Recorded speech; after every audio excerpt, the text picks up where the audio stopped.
지난번 이승만 대통령 관련 영상에서 이승만이라는 사람이 우리 역사에서 어떤 의미고 어떤 무게를 가지는지를 이야기했다면, 오늘은 이승만 대통령을 둘러싼 각종 논란들, 쟁점들, 저들이 욕하고 비난하는 그 이야기들이 과연 사실인지를 한번 알아보죠. 우선 가장 먼저, 이승만은 저들이 말하는 것처럼 정말 친일파일까요?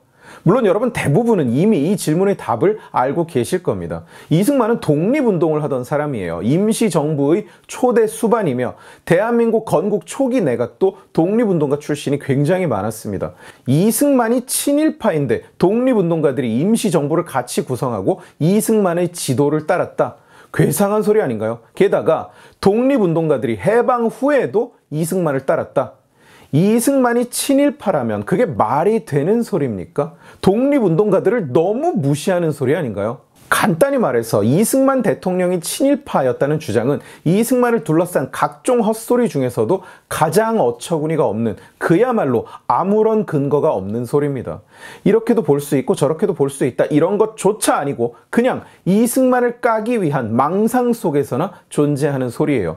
이승만 대통령은 오히려 평생을 굉장한 반일 감정을 가지고 살았습니다. 대단한 적개심을 숨김없이 드러내왔어요.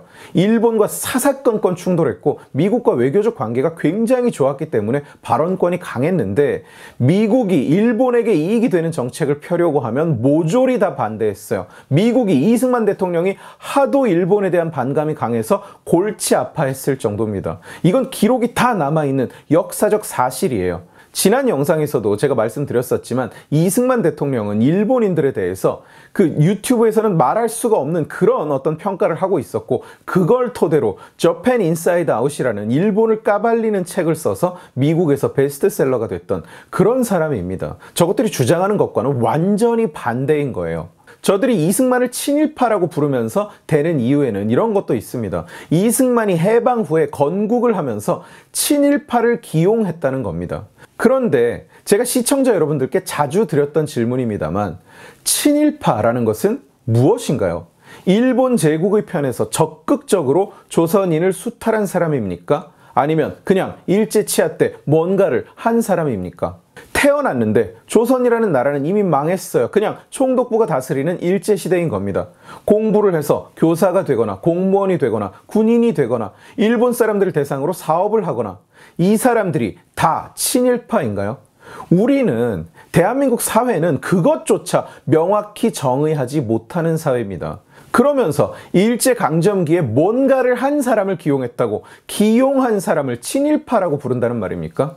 2차 대전이 끝나고 서독 정부를 구성한 사람 중에는 나치에서 일했던 사람이 엄청나게 많았어요. 프랑스도 전후 복구를 하면서 마찬가지로 독일군과 함께 일했던 사람들을 많이 기용했습니다. 왜냐? 서독 정부, 프랑스의 샤를 드골 장군이 친나파라서? 아닙니다. 일할 사람이 없으니까 그 사람들을 쓴 거예요. 프랑스는 고작 4년밖에 안 됐는데도 행정체계가 무너져서 그런 사람들을 쓸 수밖에 없었습니다. 그걸 한국은 36년을 겪었어요. 그 36년 전에는 제대로 된 나라였습니까? 천만에요. 왕이 나라를 팔아먹고 도망을 가는 그런 나라였어요. 그런 나라가 해방 직후에 일본과 발 하나를 걸치지 않은 사람이 대체 얼마나 있었을 거라고 생각하십니까? 그런데 그걸 기용했다는 이유로 친일파다? 그러면 산에서 나무하고 우물에서 물 깃던 사람들을 데려다가 정부를 맡겨야 됩니까? 한국의 이 친일파 논란이 얼마나 무의미한 개판인지를 이런 걸 보면 잘 알 수 있는 거예요. 정작 그 친일파 손가락질로 정치 장사를 해먹는 인간들 중에 친일파가 더 많은 건 엄연한 현실 아닙니까? 중추원 참의의 손자를 원내 대표로 삼는 정당이 어떻게 친일파 파리를 한단 말입니까? 어떻게 감히 그들이 이승만 대통령을 친일파라고 부른다는 말입니까? 이승만은 정말로 분단의 원수인가? 이승만을 분단의 원수, 민족의 반역자라고 부르는 것은 그들이 말하는 분단, 그 이외의 다른 옵션이 오직 김씨 왕조로의 적화 통일밖에 없다는 사실을 반드시 기억해야 됩니다. 이승만에게 분단의 책임이 있다고 말하는 것들은 우리와의 의견의 차이가 아니라 그냥 김일성을 추종하는 썩어 빠진 사고방식을 가졌거나 또는 아예 아무것도 모르는 저머리 끼새인 거예요. 오늘은 거기서 조금 더 이야기를 들어가 보죠. 이승만이 단독 정부 수립을 했기 때문에 분단이 됐다. 이승만이 아니었으면 통일 정부가 수립될 수 있었다. 전혀 사실이 아닙니다. 말씀드린 대로 역사에 남아있는 객관적 사실과 배치되는 주장이에요. 이승만이 남쪽의 단독 정부와 남북 분단을 공식화한 것은 1946년 6월에 정읍에서 했었던 발언입니다. 거기에서 이승만은 통일 정부의 염원이 멀어지고 있다. 일단 정부를 수립해서 국제사회에서 국가로 인정을 받자. 그리고 힘을 모아서 소련을 몰아내고 통일을 하자. 이렇게 선언을 합니다. 이승만을 욕하는 무리들은 그때 국민들은 다 통일을 하려고 했는데 북에서도 통일 정부를 추진하고 있었는데 이승만 혼자서 분단 선언을 해버린 것이라고 주장합니다. 정말로 새빨간 거짓말이고 새빨간 놈들의 거짓말이에요. 1945년 9월에 스탈린은 김일성에게 북괴 혼자서 단독 정권을 수립하라고 지령을 내립니다. 그래서 김일성은 10월부터 바로 정부 수립 절차를 시작해요. 1946년 2월에 김일성을 위원장으로 하는 북조선인민위원회를 세우면서 북괴는 정부를 시작하는 거예요. 그게 이승만의 정읍에서의 분단선언 4개월 전입니다. 이미 북괴가 전체주의 단독정부를 세운 뒤에야 이승만은 통일이 너무 멀어져서 우리끼리 자유민주주의로 건국을 하는 수밖에 없다고 선언한 거예요. 그러니까 저것들의 주장을 종합하면 북괴가 세운 괴뢰 정부에 이승만이 남쪽 대한민국 땅 전체를 들여다 바치고 속국이 되지 않은 게 이승만의 죄라는 뜻이 되는 겁니다. 이게 저들이 주장하는 거예요. 이승만은 그 후로도 계속 통일에 대한 염원을 포기하지를 않았습니다. 휴전 후에도 계속 북진 통일을 주장해서 미국이 진정시키느라 애를 먹었을 정도예요. 자, 누가 분단의 원흉입니까? 이승만입니까? 김일성입니까? 정답이 있는 질문이에요. 답은 하나밖에 없어요. 이승만 비난의 베스트셀러 가장 단골 메뉴, 이승만이 한강 다리를 끊고 국민의 피난을 막았다. 지금도 이승만 얘기만 나오면 등장하는 다리 끊고 도망갔다 하는 소리, 정말일까요? 아니니까 물어보는 거겠죠. 이승만은 다리를 끊는 명령을 내린 적이 없고 그 명령을 내릴 상황에 있지도 않았습니다. 군에서 폭파를 준비했고 군에서 폭파 명령을 내렸어요. 거기에는 배경 스토리가 좀 있습니다. 다리가 폭파된 것은 6월 28일 새벽 2시 30분이에요. 당시는 이미 서울 시내를 비우는 중이었고 함락이 확실시되던 상황입니다. 단 3일 만에 수도가 함락되는 거예요. 그래서 군대는 한강 인도교, 한강 철교, 경인 철교를 폭파할 준비를 합니다. 소련 측 기록에는 이미 자정에 서울 시내에 북괴 전차가 진입했다는 기록이 있고 새벽 2시에는 국군도 서울 시내에 북괴 전차가 돌아다니는 것을 확인해요.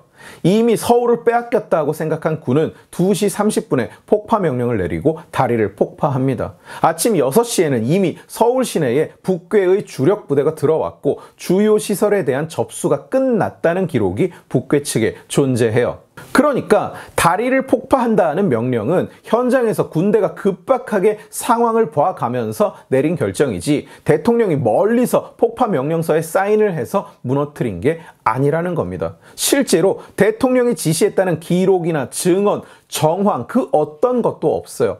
최병덕 총참모장이 명령했다는 설이 정설이었다가 정황상 신성모 국방장관이 명령을 내렸고 그래서 이 사건을 빨리 덮으려고 했다. 또는 지도부가 부재하는 상황에서 장경근 국방차관이 한 거다. 이런 설도 힘을 얻고 있다고 합니다. 전시라서 당시 상황에 대해서 증언이 갈리고 있어요. 그럼에도 불구하고 대통령 쪽에서 이 지시가 나왔다는 말은 그 어디에도 등장하지 않습니다. 정황과도 맞지 않고요.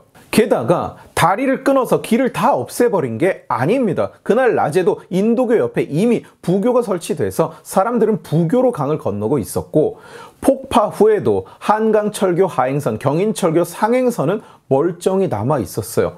탱크 도하를 막으려던 폭파였던 겁니다. 폭파 결정과 실행 과정에서 오류도 있고 혼란이 있었던 것은 사실이에요. 그 궁극적인 책임이 대통령인 이승만에게 있다. 뭐 이렇게 말을 한다면 그건 가치 판단의 영역이라고 보더라도 폭파 명령을 하지 않았고 그 명령과 관계가 없는 사람을 다리 끊고 도망갔다고 거짓말할 수는 없는 거예요. 게다가 이 한강 다리 이야기가 얼마나 악질적이고 악의적이냐면 다리를 끊으면서 민간인 수백 명이 그 자리에서 폭사했다는 이야기가 잔뜩 있어요. 800명이 그 자리에서 숨졌다. 500명이 다리가 끊어져서 죽었다. 수많은 사상자로 현장이 아수라장이었다. 그런데 근거가 전혀 없어요. 그런 걸 봤다는 증언도 하나 없고 시신도 없어요. 낮부터 시민들은 부교로 이동을 하고 있었어요. 다리는 진작 군대가 막아놓은 상태였습니다. 아무도 진입하지 못하게 해놓은 상황이었던 거예요. 심지어 명령을 전하려던 육군 대령조차 진입을 못하게 막았다는 기록이 있으니까 민간인이 다리 위에 있다가 죽었을 확률은 없는 겁니다. 확인된 피해자는 다리 위에 있었던 종로경찰서의 직원 77명이에요. 왜 그 사람들이 내려오게 하고 나서 폭파하지는 못했는지 궁금하기는 하나 북괴 탱크가 서울에 진입했다는 그런 긴급한 상황에서 전시에 벌어진 일이니까 현장에 있지 않고서야 뭐 함부로 이렇다 저렇다 이야기를 할 수 있을까 싶고, 어쨌든 정리하자면 이승만은 다리를 끊은 적이 없습니다. 그 결정에 관여한 적이 없어요. 대통령으로서 책임을 통감해야 한다, 뭐 그런 거라면 인정, 오케이. 그러나 궁극적으로 이승만도 책임이 있다는 말과 이승만이 다리를 끊으라고 명령했다는 말은 전혀 다른 얘기입니다. 하지 않은 것을 했다고 말할 수는 없는 것 아닌가요?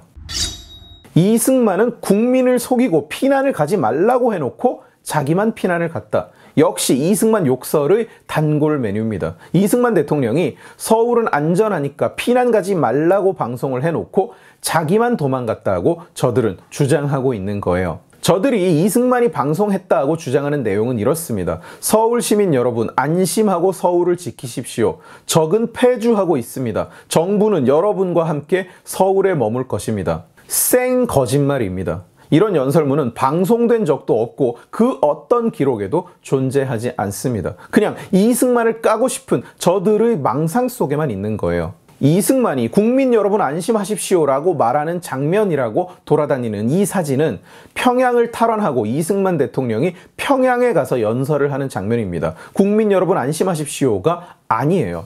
6월 27일 밤에 이승만 대통령이 방송을 했던 내용은 그 스크립트가 미국 측에도 그대로 전달됐기 때문에 역사에 잘 남아 있어요. 그 내용은 미군의 군사 원조가 올 것이나 그 실현에는 상당한 시간이 걸린다. 우리 국군은 맞서 싸울 수단이 없다시피 하다. 메가더 장군이 보낸 물자와 군대가 오는 중이다. 전선에서 싸우고 있는 군경 여러분들께 감사드린다. 서울 시민 여러분은 안심하고 가만히 계시라는 말은 그 어디에도 등장하지 않습니다. 도움이 오고 있지만 시간이 걸린다. 우리는 싸울 수단이 없다. 지고 있다는 이야기를 한 거예요.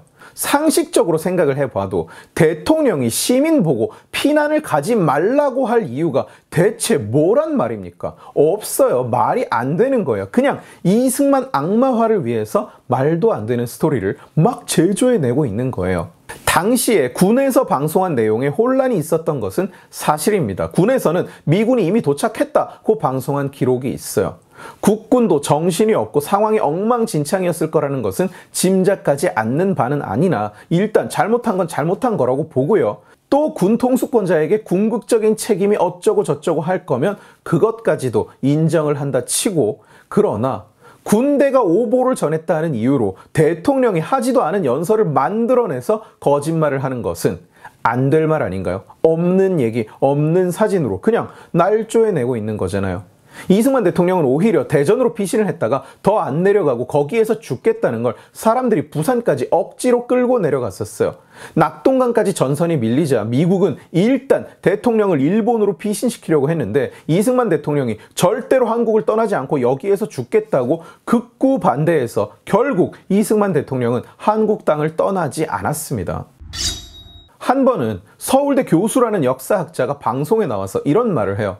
당시에는 문맹도 많고 교육도 못 받아서 그냥 이승만이 선거에서 1번을 달고 나오니까 그냥 뭔지도 누군지도 모르고 다들 그냥 1번을 찍어서 대통령이 된 거라고요. 치졸한 생 거짓말입니다. 이승만은 1952년 선거에서 2번을 달고 나왔어요. 1번은 민주당계의 시조라고 불리는 조봉암이었습니다. 그 선거에서 이승만은 75%의 지지를 받고 당선돼요. 1956년에도 이승만은 2번을 달고 나왔고 1960년 선거에는 3번을 달고 나왔어요. 이승만은 대통령 선거에서 한 번도 1번이었던 적이 없습니다. 그런데도 이런 치졸한 거짓말을 하고 있는 거예요. 방송에서 명색이 서울대 교수라는 인간이, 역사학자라는 인간이. 이승만 대통령에게 과가 없지 않더라도 또 독립, 분단, 전쟁을 치르면서 아쉬운 점이 때로는 있다고 하더라도 이승만을 욕하는 그 이유 중 상당수는 억지로 존재하지도 않는 스토리를 만들어내서 거짓말하고 있는 것에 지나지 않는 겁니다. 며칠 전에 이승만 대통령 관련 영상을 올리니까 리플에 온갖 놈들이 찾아와서는 이미 다 끝난 얘기인데 왜 편을 드느냐, 역사는 이미 다 정해졌는데 이승만 편을 들다니 미쳤느냐, 뭐 이런 잡소리를 떠들어대더라고요. 아니요, 이미 다 끝난 얘기 아닙니다. 이승만에 대한 거짓말을 바로잡는 건 이제 겨우 시작에 불과해요. 오늘 지식의 칼은 여기까지입니다. 재미있게 보셨으면 지식의 칼 채널을 구독해 주시고 이 영상을 주변에 공유해 주세요. 여러분들이 공유해 주시면 설득은 제가 하겠습니다. 고맙습니다.